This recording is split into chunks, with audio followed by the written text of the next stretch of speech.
या तो उत्तर प्रदेश बार बार ये कहते हैं कि अपराधी या तो जेल में है या उत्तर प्रदेश छोड़ चुका है। ये जो अपराध कर रहे हैं ये कौन है? ये अमेरिका से आए लोग हैं कि जर्मनी और फ्रांस से आए हुए लोग हैं? ये इसी उत्तर प्रदेश के लोग हैं और उनमें कोई कानून का डर नहीं है। योगी आदित्यनाथ जी शुद्ध झूठ बोल रहे हैं और झूठ बोलने की कोई ऐसी सजा है नहीं कि किसी को दी जाए, इसलिए राजनेता ताबड़तोड़ झूठ बोलते हैं और उसी का लाभ लेकर के योगी जी झूठ बोल रहे हैं। लॉ एंड ऑर्डर कोलैप्स कर चुका है उत्तर प्रदेश का निरंतर। अभी एक सैनी समाज के व्यक्ति जो फतेहपुर का है, जो पत्रकार था दैनिक जागरण में या किसी पेपर में, उसके 7-8 लोगों ने, वर्ग विशेष के लोगों ने उसकी हत्या कर दी। अब जमीनी विवाद को लेकर के अभी तक फरार चल रहे हैं। 1-2 गिरफ्तारी हुई, 9 लोगों ने मिलकर मारा है।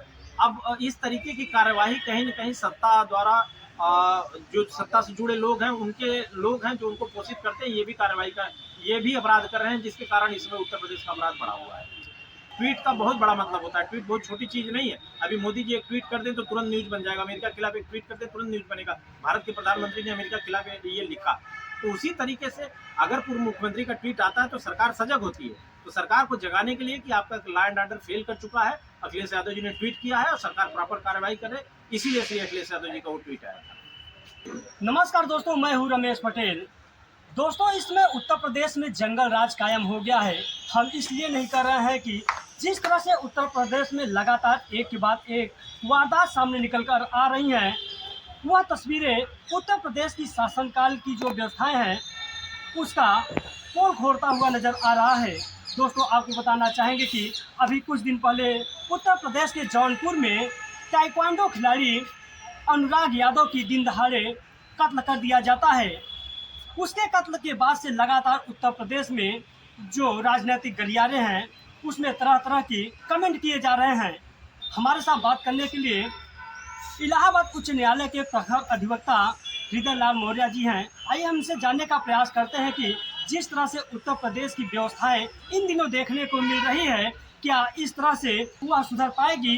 क्या जो जौनपुर में पीड़ित परिवार है उसे किस तरह से न्याय मिल पाएगा? आइए हम देर नहीं करते हैं, बात करते हैं और जानने का प्रयास करते हैं। जी सर, अपना परिचय बताइए। मैं हृदय लाल मौर्य हूँ। मैं माननीय उच्च न्यायालय इलाहाबाद में अधिवक्ता हूँ और समाजवादी जी सर, देखने को मिल रहा है कि उत्तर प्रदेश में लगातार एक बाद एक घटनाएं सामने निकल कर आई हैं। अभी हाल ही में जौनपुर में ताइक्वांडो खिलाड़ी अनुराग यादव की दिन दहाड़े कत्ल कर दिया जाता है।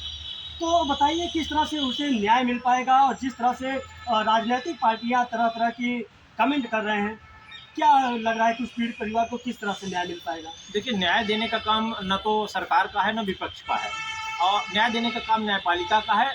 जो पहली कार्रवाई होती है कि कोई अपराध कारित होता है तो उस पर पुलिस पे एफआईआर दर्ज करती है और गंभीर अपराध है तो तत्काल गिरफ्तारी करती है।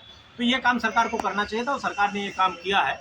लेकिन बीच में कई एप्लीकेशंस पड़े हैं जिसकी वजह से सरकार पुलिस ने जो लापरवाही दिखाई उसके कारण ये हत्या हुई। शायद अगर कार्रवाई होती तो ये हत्या ना हो पाती। अभी आपने एक सवाल किया कि लॉ एंड ऑर्डर फेल्योर है उत्तर प्रदेश में, तो पूरी तरह से उत्तर प्रदेश का लॉ एंड ऑर्डर कोलैप्स कर चुका है। उसका कारण ये है कि आज आप देखिए 75 जिलों में हर जिले में रोज अपराध हो रहा है और कम से कम 4 से 5 कहीं कहीं 10-10 मर्डर उत्तर प्रदेश में पर डे हो जा रहा है। अगर कानून का डर हो लोगों के मन में होता, या योगी आदित्यनाथ जी का डर लोगों के मन में होता कि अपराध करेंगे तो सजा मिलेगी या कड़ी कार्रवाई होगी, तो ये अपराध ना होते। देखिए, ये भी बात सही है कि कोई सरकार अपराध पूरी तरह नहीं रोक सकती है, लेकिन अपराध नियंत्रित होता है। सरकार के डर से अपराध कम होता है। कोई सडन प्रोवोकेशन का केस हो जाए तो अपराध तो कुछ न कुछ होते हैं। लेकिन आपका काम यह है कि सरकार का इतना डर हो, पुलिस प्रशासन का इतना डर हो कि अपराधी अपराध करने से पहले कांपे और अपराध का ग्राफ लगातार गिरना चाहिए। जहाँ पे 10 हत्याएं होती हैं वो कोशिश ये होनी चाहिए कि कम से कम 8-9 हत्याएं न हो।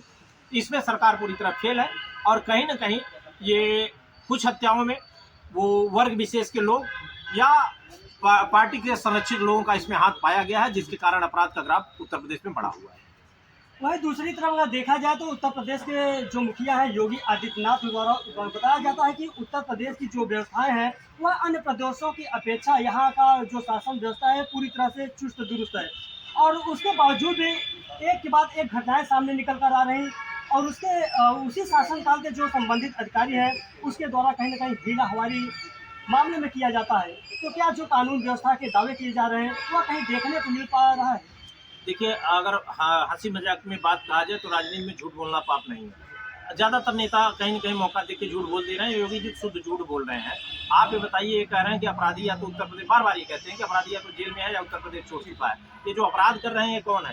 ये अमेरिका से आए लोग हैं कि जर्मनी और फ्रांस से आए हुए लोग हैं? ये इसी उत्तर प्रदेश के लोग हैं और उनमें कोई कानून का डर नहीं है। योगी आदित्यनाथ जी शुद्ध झूठ बोल रहे हैं और झूठ बोलने की कोई ऐसी सजा है नहीं कि किसी को दी जाए, इसलिए राजनेता ताबड़तोड़ झूठ बोलते हैं और उसी का लाभ लेकर के योगी जी झूठ बोल रहे हैं। लॉ एंड ऑर्डर कोलैप्स कर चुका है उत्तर प्रदेश। अगर देखा जाए कि घटना होने के बाद जो आम जनमानस है उसके द्वारा तरह तरह के कमेंट किए जाते हैं।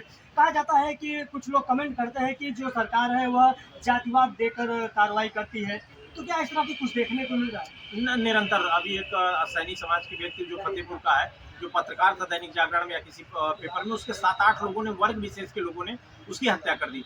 अब जमीनी विवाद को लेकर के अभी तक फरार चल रहे हैं, 1-2 गिरफ्तारी हुई, 9 लोगों ने मिलकर मारा है।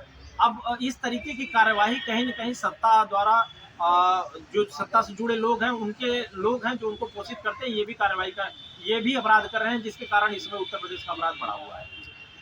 जौनपुर में अनुराग यादव की हुई कत्ल के बाद पूर्व मुख्यमंत्री अखिलेश यादव द्वारा ट्वीट कर सरकार पर निशाना साधा जाता है, तो क्या ट्वीट करने से उस पीड़ित परिवार को न्याय मिल पाएगा? क्या उसके साथ कुछ और? देखिए, मैंने आपसे बताया, न्याय देने का काम विपक्ष का नहीं है और सरकार का भी नहीं है। कार्यवाही करने का काम सरकार का है। विपक्ष का काम है कि सरकार को जागरूक करे, और अगर सोती सरकार है तो उसको जगाए। जब पूर्व मुख्यमंत्री ट्वीट करते हैं तो सरकार की नजर जाती है कि यहाँ कुछ गलत हुआ, इस पर कार्रवाई हो। ट्वीट का बहुत बड़ा मतलब होता है। ट्वीट बहुत छोटी चीज नहीं है। अभी मोदी जी एक ट्वीट कर दें तो तुरंत न्यूज बन जाएगा। अमेरिका के खिलाफ एक ट्वीट कर दें तुरंत न्यूज बनेगा। भारत के प्रधानमंत्री ने अमेरिका के खिलाफ ये लिखा। तो उसी तरीके से अगर पूर्व मुख्यमंत्री का ट्वीट आता है तो सरकार सजग होती है। तो सरकार को जगाने के लिए कि आपका लॉ एंड ऑर्डर फेल कर चुका है, अखिलेश यादव जी ने ट्वीट किया है और सरकार प्रॉपर कार्रवाई करे, इसीलिए श्री अखिलेश यादव जी का वो ट्वीट आया था। तो उस पीड़ित परिवार को किस तरह से न्याय की उम्मीद है? सरकार, पुलिस प्रशासन ने कह रही कि उसके द्वारा जो आरोपी थे उसे गिरफ्तार कर जेल भेज दिया गया। वही आरोपी 4 साल 6 साल में पुनः घर वापस आ जाएंगे, फिर वह इसी तरह के अपराध करेंगे। तो क्या कुछ अलग से कानून बनाने की देखिए, कानून बनाने की आवश्यकता नहीं। कानून पूरी तरह से चुस्त दुरुस्त है। सामान्यतः लोगों को नहीं पता चलता है। जैसे ही बेल होगा, बेल में उसमें लिखा रहता है, आप देखिएगा आखिरी तीसरी चौथी लाइन में, हाई कोर्ट से, चूंकि लोअर कोर्ट से बेल होना नहीं, बेल होना हाई कोर्ट से, कंडीशनल उसमें रहता है कि ये किसी तरीके के का बाधा नहीं उत्पन्न करेंगे, न डराएंगे। जैसे ही ये धमकी देते हैं तो इनका बेल रिजेक्शन के लिए हाई कोर्ट में पीड़ित परिवार आ सकता है कि साहब ये बेल पे छूटने के बाद हमको जान से मारने की धमकी दे रहे हैं, इसलिए इनका बेल रिजेक्ट कर दिया जाए। उस ग्राउंड पर अगर एविडेंस प्रोवाइड करा दिए गए तो उस आधार पे इनका बेल भी कैंसिल हो सकता है। इसलिए अगर परिवार लड़ाई लड़ेगा तो न्याय मिलेगा। ये थे इलाहाबाद उच्च न्यायालय के प्रथम अधिवक्ता विजय लाल मौर्य जी। इनके द्वारा बताया गया कि उत्तर प्रदेश के जौनपुर में ताइक्वांडो खिलाड़ी अनुराग यादव की जिस तरह से कत्ल किया गया, उसे न्याय जरूर मिलेगा। कहीं ना कहीं जो सूबे के मुख्यमंत्री योगी आदित्यनाथ के द्वारा यह दावा किया जाता है कि उत्तर प्रदेश की जो भी कानून व्यवस्था है वह पूरी तरह से चुस्त दुरुस्त है, लेकिन जमीनी हकीकत में कुछ इस तरह के देखने को नहीं मिल रहा है। दोस्तों, आपकी क्या राय है? जो सरकार के दावे किए जा रहे हैं या फिर जो विपक्ष के द्वारा कमेंट किए जा रहे हैं, क्या उस कमेंट या उस दावे से पीड़ित परिवार को न्याय मिल पाएगा? कमेंट बॉक्स में जरूर बताएं। मिलते हैं किसी दूसरी खबर में, तब तक के लिए नमस्कार।